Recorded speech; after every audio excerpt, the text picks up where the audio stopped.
Bismillahirrahmanirrahim. Assalamualaikum warahmatullahi wabarakatuh. Okey, bersama kita kali ini untuk pendidikan Islam tahun 3 bagi bidang adab. Sambungan tajuk ilmu dituntut, adab dipelihara.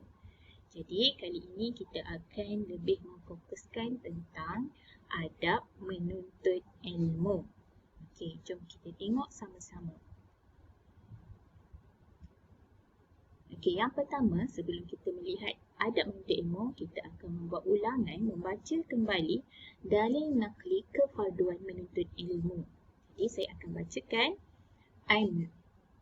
Anas bin Malik radhiyallahu anhu qala Rasulullah sallallahu alaihi wasallam talabal ilmu fariidatun ala kulli muslim.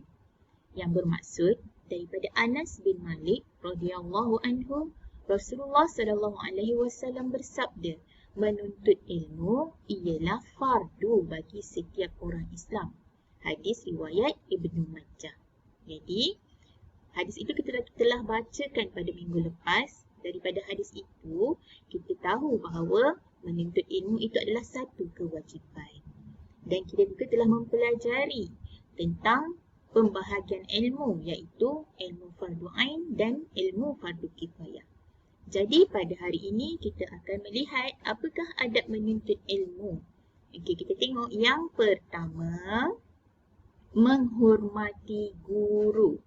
Adalah penting untuk setiap orang yang menuntut ilmu, setiap orang murid, setiap pelajar untuk menghormati guru kerana untuk mendapat keberkatan daripada ilmu yang kita perolehi daripada guru kita. Kan? Walaupun orang itu mengajarkan kita hanya satu huruf, dia adalah seorang guru. Walaupun orang itu mengajarkan kepada kita tentang kesilapan kita, dia adalah guru kita. Okay, jadi kita wajib menghormati guru kita untuk mendapat keberkatan dalam ilmu yang kita perolehi. Okay, yang kedua, bersungguh-sungguh. Orang yang menuntut ilmu kena ada sifat bersungguh-sungguh. Nakkan ilmu, nakkan kepandaian, nak faham tentang apa yang dipelajari. Kena bersungguh-sungguh. Tidak boleh bersifat sambil lewa atau bermain-main semasa menuntut ilmu. Okey, yang ketiga, menghindari diri dari dosa.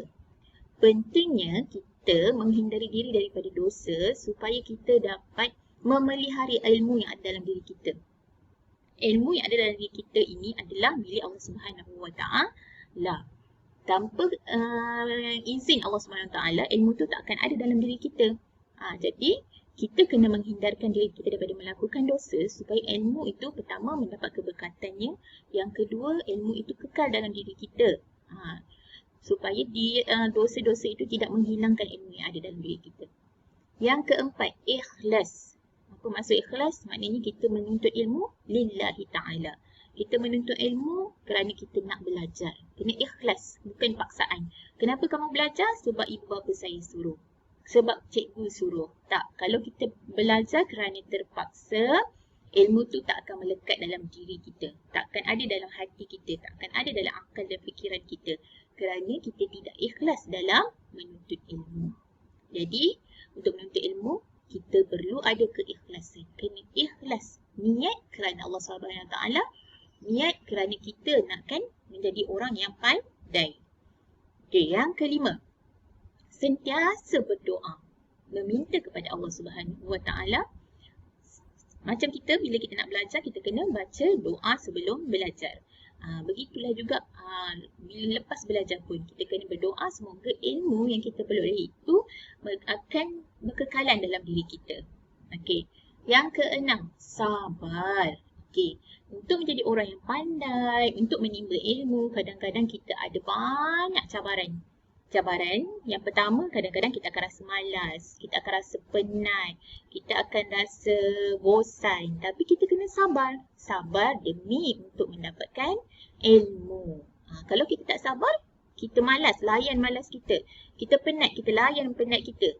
Kita tak sabar, jadi kita tak akan dapat ilmu. Kalau kita malas, kita lawan sifat malas kita. Kita sabar, tetap juga belajar. Jadi kita akan jadi orang yang berilmu, orang yang pandai. Okey, yang ketujuh, menjaga masa. Orang yang belajar dan menuntut ilmu, dia kena pandai membahagi masa. Bukanlah nak kata kita nak belajar tu belajar sepanjang masa. Kita kena bahagikan kehidupan kita ni. Ada masanya untuk belajar, ada masanya untuk beribadah, ada masanya untuk bermain, ada masanya untuk diri kita berehat dan sebagainya. Jadi kena jaga masa. Bila kita pandai jaga masa, kita akan dapat menuntut ilmu dengan sebaiknya. Okey, jadi kita teruskan seterusnya. Kenapa penting untuk kita mengamalkan adab menuntut ilmu? Sebagai seorang pelajar, kenapa kita kena beradab semasa menuntut ilmu? Okey, yang pertama, mudah memahami isi pelajaran. Bila kita hormat guru, bila kita sabar, bila kita sentiasa berdoa kepada Allah, jadi kita akan mudah untuk memahami isi pelajaran. Untuk memahami sesuatu isi itu, kita kena ada kesungguhan. Barulah kita akan faham. Kemudian ilmu bertambah berkat. Bila kita beradab, belajar menghormati ilmu itu sendiri, menghormati orang yang memberi ilmu kepada kita, jadi ilmu yang kita dapat itu akan menjadi satu ilmu yang berkat. Seterusnya, bermotivasi untuk belajar. Apa maksud bermotivasi untuk belajar? Bila kita dah tahu tentang sesuatu perkara, kita nak tahu lagi tentang perkara yang lain. Kita melihat orang berjaya, kita pun nak berjaya. Kita kena ada sentiasa ada rasa kesungguhan, kena ada rasa motivasi, kena ada rasa nak menimba ilmu. Jadi kita akan seronok. Menuntut ilmu bukan jadi suatu perkara yang membosankan, malah menjadi sesuatu yang menyeronokkan. Seterusnya, bersemangat untuk mengamalkan ilmu yang dipelajari. Okey, dengar sini ilmu yang kita belajar, kita kena amalkan. Bila kita belajar, kita tak amalkan, ilmu tu tak akan melekat dalam diri kita. Kita tak akan tahu. Contoh, kamu belajar matematik hari ni. Patutnya kamu kena buat latihan dan sebagainya. Kenapa kena buat latihan? Sebab supaya kamu mahir. Bila kamu tak buat, kamu takkan mahir. Jadi ilmu yang kamu dapat tadi tu, kamu tinggalkan dia. Kamu pergi main, pergi buat benda lain. Jadi ilmu tu nanti tak akan melekat pada kita. Jadi tak berkat lah. Sebab kita tak mengamalkan ilmu tu. Begitu juga dengan ilmu lain. Ilmu-ilmu yang kita pelajari. Semua ilmu yang kita dapat, sebolehnya kita kena terus amalkan. Okey, seterusnya, disayangi guru dan rakan. Biasa kita melihat budak-budak yang pandai, murid-murid yang pandai akan selalu diingat oleh guru. Rakan-rakan pun suka bertanya, suka merujuk pada dia, kan? Jadi orang senang. Dan bila kita pandai, bila kita ada ilmu, kita jangan jadi orang yang kedekut ilmu. Sebab ilmu yang kita beri kepada orang akan lebih menjadikan kita orang yang lebih tahu. Bila kita mengajar orang, kita akan dapat lebih lagi keberkatan. Kita akan lebih faham dengan ilmu yang kita ajarkan kepada orang lain. Kita tak boleh dapat ilmu kita simpan untuk diri kita sendiri. Kita nak pandai seorang-seorang, tak boleh. Kena saling berkongsi ilmu. Bila orang tu ada adab dalam menuntut ilmu, dia akan tahu bahawa ilmu yang dia dapat tu bukan untuk diri dia sahaja, untuk dia kongsi dengan rakan-rakan, dengan orang lain. Kemudian, diangkat darjat di sisi Allah Subhanahu wa Ta'ala. Orang yang pandai, orang yang suka menuntut ilmu, disukai oleh Allah. Orang yang suka menghadiri majlis ilmu, dalam majlis ilmu tu ada para malaikat. Tak kisahlah majlis ilmu apa pun. Ilmu fardu ain ke, ilmu fardu kifayah ke, malaikat suka. Orang yang menuntut ilmu itu akan diberi ganjaran pahala. Jadi, bila dia sentiasa selalu menuntut ilmu, dia akan dapat banyak pahala. Jadi darjatnya di sisi Allah Subhanahu Wa Taala adalah lebih tinggi daripada orang yang tak suka menuntut ilmu. Okey. Jadi antara perkara lain juga yang perlu kita amalkan dalam menuntut ilmu adalah, tadi kita ada cakap tentang berdoa, kan? Kita meminta kepada Allah Subhanahu Wa Taala sebelum belajar, berdoa. Kemudian selepas belajar, berdoa. Lepas kita dah belajar buat latihan, kita kena bertawakal kepada Allah Subhanahu Wa Taala. Apa maksud bertawakal? Bertawakal adalah serahkan urusan pelajaran kita itu kepada Allah supaya Allah akan mengekalkan apa yang kita pelajari dalam diri kita. Okey, yang kedua, tidak leka dengan perkara lain.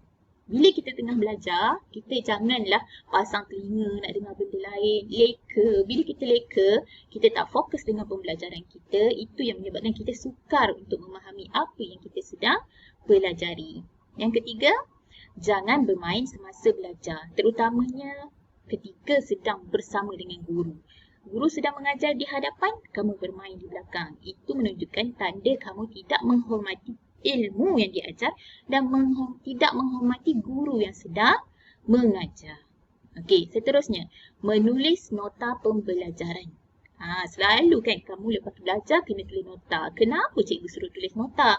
Kerana bila kamu menulis, kamu sambil membaca juga, itu akan memudahkan kamu untuk mengingati apa yang kamu pelajari.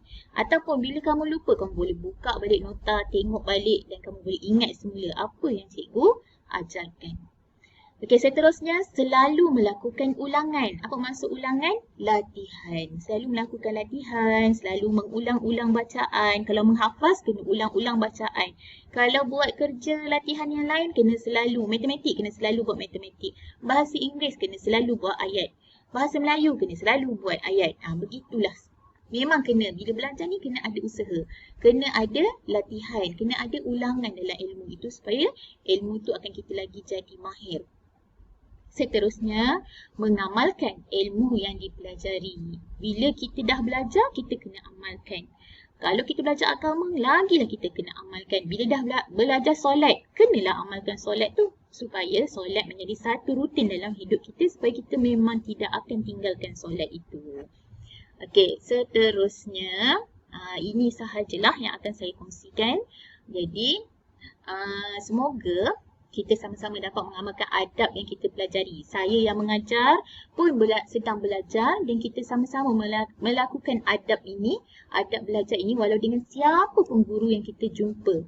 Siapa pun guru kita, sama ada dia lebih muda daripada kita ataupun lebih tua daripada kita, kakak, abang kita.